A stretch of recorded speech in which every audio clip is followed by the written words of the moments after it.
dengan beberapa yang meminta agar Jake meminta maaf dikarenakan mereka seperti melupakan Blackpink yang mengakibatkan grup tersebut hiatus lebih dari 500 hari. Cover album baru BTS yang bertajuk Forever tampak bocor di YouTube.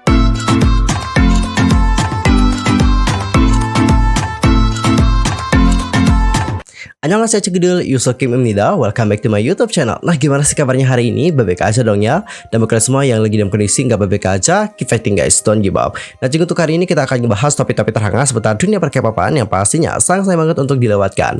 Nah, supaya kalian nggak ketinggalan update informasi terbarunya, yuk buruan subscribe channel aku sekarang juga. Dan jangan lupa juga nih buat like, comment, dan share kepada teman-teman yang lain. Dan berikut adalah berita selengkapnya. Untuk berita pertama, kita akan mulai dulu membahas tentang berita dari Jake ENHYPEN. Jadi baru-baru ini, para fans merasa khawatir setelah melihat Jake merasa tidak nyaman selama V-Live baru-baru ini, di mana ia menerima reaksi dan juga komentar negatif.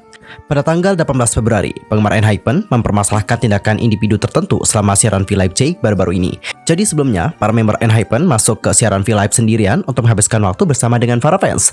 Namun di Cinggu ada beberapa yang menulis banyak komentar negatif, dengan beberapa yang meminta agar Jake meminta maaf dikarenakan kontroversi kalung yang dipakainya selama pertunjukan Inkigayo pada tanggal 23 Januari yang lalu. Para fans dan juga netizen muslim kesal dikarenakan nama suci seperti Allah seharusnya tidak digunakan sebagai aksesori ataupun estetika. Obrolan itu juga dibombardir yang dibaca Jake dengan komentar yang menuntut agar Jake meminta maaf dan juga mulai menyerang sang idol. Selain itu, ada juga dari mereka yang menghina Jake. Segera setelah itu, ekspresi wajah Jake dapat dilihat. Itu menunjukkan tanda-tanda seperti tidak nyaman dan juga dia nampaknya sedih. Ini tuh jelas banget terlihat saat dia terus menerima serangan balasan dari para penonton pada saat dia melakukan secara langsung.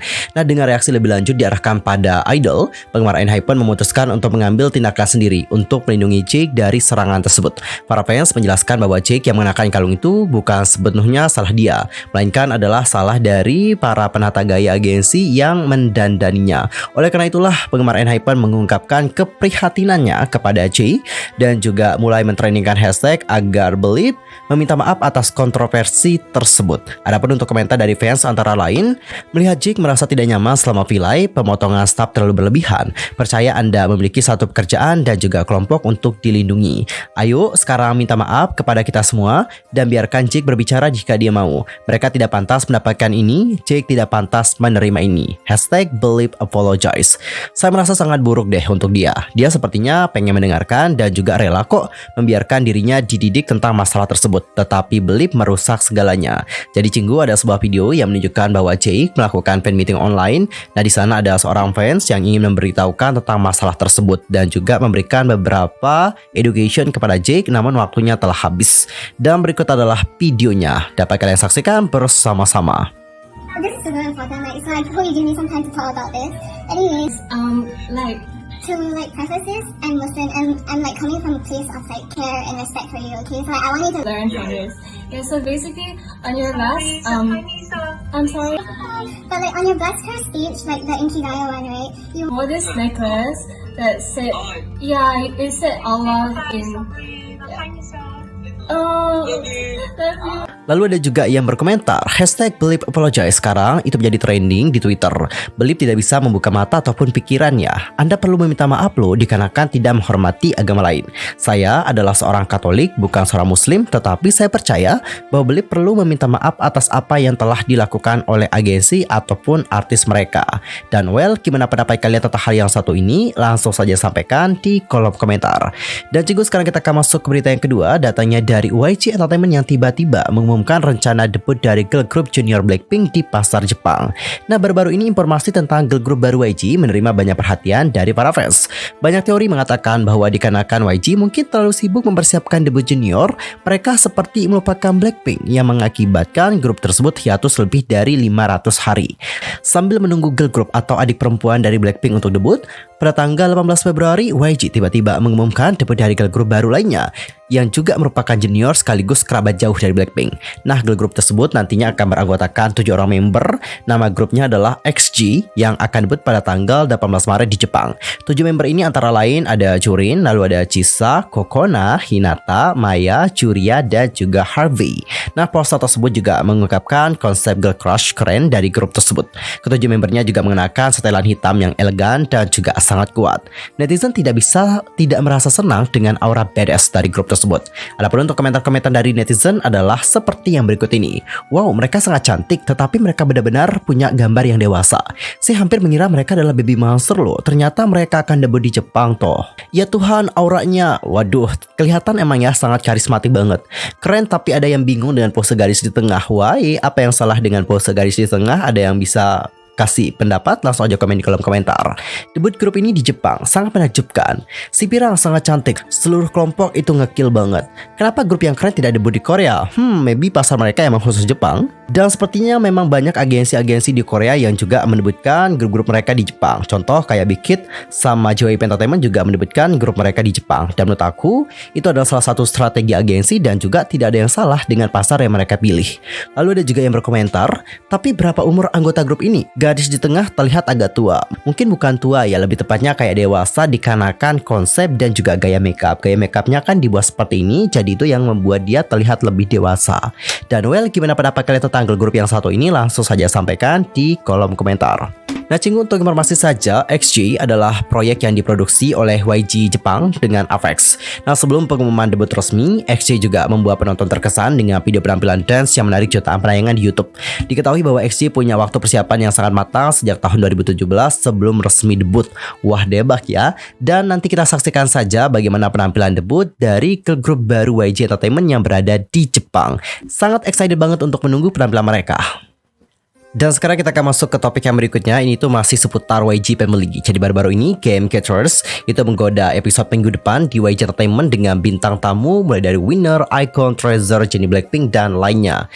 Nah, Cinggu, jadi minggu depan nih Game Catchers dari PD Na Young-suk akan mengunjungi YG Entertainment untuk episode spesial yang menampilkan jajaran tamu yang super amazing. Nah, pada episode terbaru Game Catchers yang ditayangkan pada tanggal 18 Februari, PD Na Young-suk dan juga krunya mengunjungi gedung TVN, bermain game dengan sesama kepala PD di TVN. Kemudian di akhir episode 62, wajah yang dikenalnya muncul untuk memperkenalkan agensi yang telah meminta game catchering berikutnya. Pertama adalah Song Min-ho Winner yang mengungkapkan bahwa dia berdiri di tanah kelahirannya YG Entertainment. Selanjutnya teaser juga membagikan sekilas daftar tamu minggu depan, termasuk Hyunsuk dan juga Jihoon dari Treasure. Lalu ada juga Song Hyun Hyung dan juga Kim Jin Hwan iKON, serta Kim Jin Woo dan juga Song Min-ho Winner. Yeay! Lebih lanjut, para idol YG Entertainment juga menyatakan bahwa beberapa orang luar biasa lainnya akan muncul juga. Hyunsuk Treasure itu mengisyaratkan tentang tamu tersembunyi pertama. Dia mengatakan bahwa hip hop tidak lagi keren, di mana banyak penggemar menebak bahwa itu mungkin kayaknya Chan Hyuk Akmu deh. Untuk petunjuk tentang tamu tersembunyi kedua, para idol YG Entertainment berkomentar mereka selalu bersinar sambil mengikuti koreografi point untuk solo Blackpink dari Chenin. Last but not least, Game Catchers juga menyertakan foto dari Eun Ji-won yang merupakan member dari Such Kiss dengan caption orang yang sedang menata rambutnya di toko ini juga akan datang. Wah, jadi gak sabar ya untuk menantikan bagaimana Game Catchers. Kayaknya bakalan asik banget deh. Diisi oleh artis-artis dari YG Entertainment. Dan well, gimana pendapat kalian? Langsung saja sampaikan di kolom komentar. Dan untuk berita berikutnya ada berita dari album baru BTS yang sepertinya secara tidak sengaja itu telah bocor. Nah, Cinggu, pada tanggal 18 Februari, Insight melaporkan bahwa BTS mengalami problem dalam proses perilisan album baru mereka. Nah, pada tanggal 17 Februari, cover album baru BTS yang bertajuk Forever tampak bocor di YouTube. Daftar putar album juga mencakup tautan ke 34 lagu, termasuk banyak lagu ikonik grup tersebut yang sudah dirilis, mulai dari Butter hingga Euphoria. Namun, album ini dipertanyakan legitimasinya ketika label rekamannya ditampilkan adalah C Records, bukannya Hype Entertainment ataupun Big Hit Music, yang mana Hype ataupun Big Hit adalah agensi manajemen BTS seperti lagu-lagu sebelumnya. Fans menduga mungkin ada kesalahan dari staff saat memposting atau akun resmi punya kesalahan teknis yang menyebabkan bocornya album baru BTS. Dan saat ini Big Hit Entertainment belum membahas tentang insiden tersebut. Dan masih berbicara tentang BTS, pada pertengahan Maret BTS akan menggelar konser offline di Seoul, Korea setelah hampir 3 tahun. Dan ini merupakan konser tatap muka pertama dari BTS di negara asal mereka sejak tur dunia pada Oktober 2019 silam. BTS Permission to Dance on Stage Seoul juga akan disiarkan langsung melalui platform media sosial. Dan setelah 8 tahun debut, BTS juga telah menjadi grup yang berpengaruh secara global. Di Korea, BTS memimpin dalam pencapaian musik dan juga pendapatan di kalangan selebriti. Pada tahun 2021 misalnya, BTS menang besar di American Music Award dan menerima nominasi Grammy. BTS saat ini juga adalah artis Asia yang paling dicari di pasar barat. Ketujuh member semuanya dibayar sejumlah besar uang dari kesepakatan dukungan. Dan pada awal tahun 2022, Kementerian Kebudayaan, Olahraga dan juga Pariwisata Korea mengumumkan hasil pemungutan suara untuk 10 artis Hallyu paling berpengaruh pada tahun 2021 dengan BTS menempati peringkat pertama. Selain itu, baru-baru ini BTS juga dikabarkan menjadi grup pertama yang telah melampaui 1 miliar streaming di Spotify pada tahun 2022. Nah, meskipun berada dalam masa jeda yang cukup lama, BTS tanpa henti terus bersinar dengan karya dari lagu-lagu masterpiece mereka. Grup pop global ini juga kembali membuat rekor baru di platform music Spotify pada awal tahun 2022.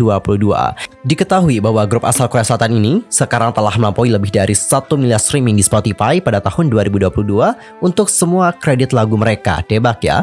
Pencapaian awal tahun ini juga semakin mengesankan dikarenakan terjadi setelah BTS dinobatkan sebagai artis ketiga yang paling banyak di streaming di seluruh dunia pada Spotify Rap 2021 akhir tahun lalu.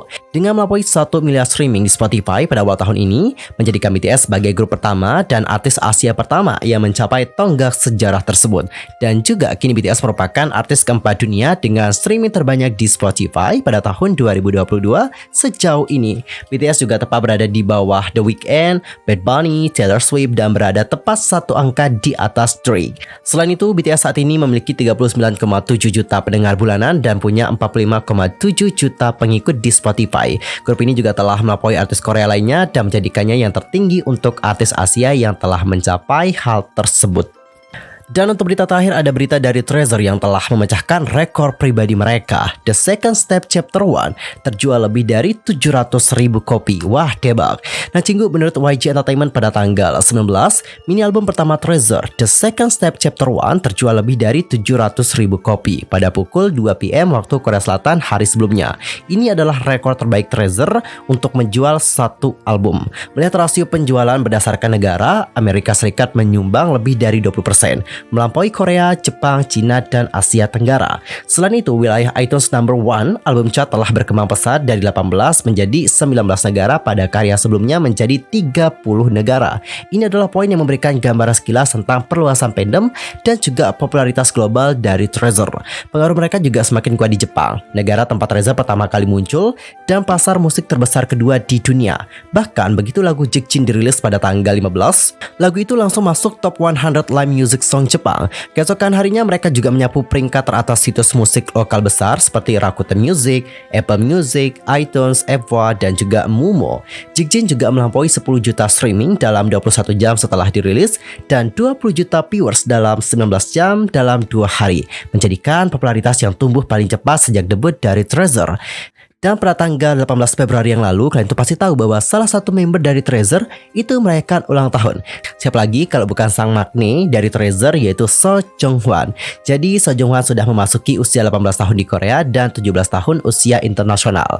Memasuki pukul 12 malam waktu Korea, Jong-hwan sudah mendapatkan banyak ucapan dari para fans dan para member Treasure di Twitter.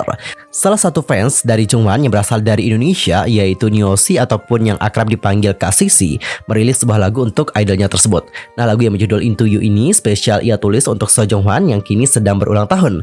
Lagu itu punya lirik full berbahasa Inggris dan dinyanyikan sendiri oleh Sisi dengan suara emasnya yang bisa didengarkan di berbagai platform, mulai dari Spotify, Apple Music, YouTube, dan juga sound TikTok. Wah, debak banget ya Kak Sisi udah menciptakan lagu untuk Seo Jong-hwan, ini sangat debak banget. Apalagi untuk karya Kak Sisi sudah didengarkan oleh para fans global. Dan ini juga semakin mengharumkan nama fans Indonesia di kancah internasional. Sangat-sangat kreatif banget. Dan aku rasa Jong-hwan juga pasti sangat suka banget dengan lagunya Kak Sisi. Dan cukup berita tadi menutup perjumpaan kita untuk hari ini. See you next time di video berikutnya. Aku mohon maaf sekali lagi kalau ada kesalahan bagi dalam ucapan, sikap, tindakan dan sebagainya. I'm so sorry. Dan mungkin ada kesalahan informasi, jangan suka-suka untuk koreksi aku dengan cara komen di bawah. See you next time.